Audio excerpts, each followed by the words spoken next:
Welcome to CBC News Toronto. I'm Dwight Drummond. And I'm Anne-Marie Meadowake. We are learning today how the federal government will spend your tax dollars. Finance Minister Jim Flaherty unveiled his 8th federal budget this afternoon. We will not put the future of Canadian families at risk. We will not waver from our commitment to create jobs and fill jobs for Canadians. We will not spend recklessly.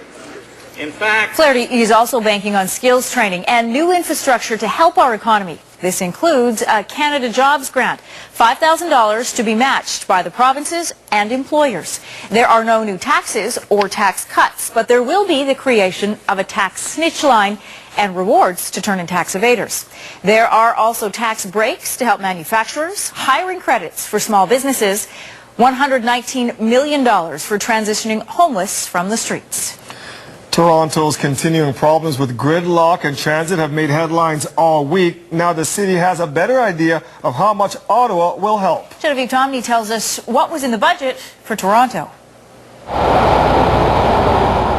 Jammed highways, crammed trains, plodding streetcars, crawling buses. The pain of getting around Toronto is difficult, challenging. There's a good one.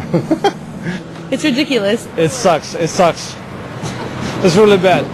By all accounts, it's more than the city and the province can handle alone. Toronto estimates a need to spend $500 million on the Gardiner over the next decade. Current costing for the city's transit overhaul will cost anywhere from $8 to $12 billion. And today, the federal government is revealing just how much more it's prepared to help.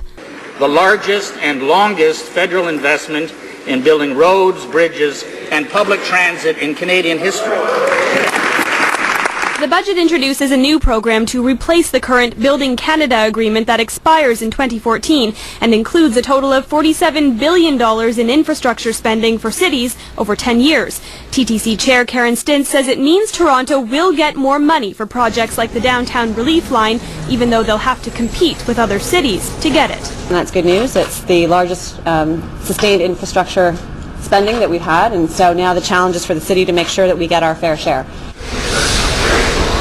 But experts say it won't be enough to really tackle Toronto's big-ticket troubles like subways. We can't rely on the federal government to do all these things. It would be very much appreciated if they got behind and had some sort of a transit strategy for urban areas. But we really got to start pulling up our own socks. I just want to say sorry for the poor subway service that we offer. All this in a week that saw the TTC's CEO apologizing for a gratingly slow Monday commute and the Board of Trade calling for road tolls to ease gridlock.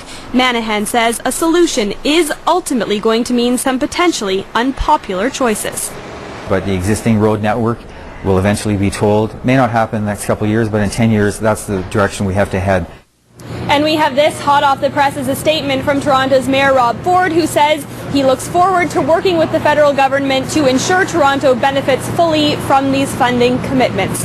Reporting live downtown, I'm Genevieve Tomney. Thank you, Genevieve. Well, we have some new video.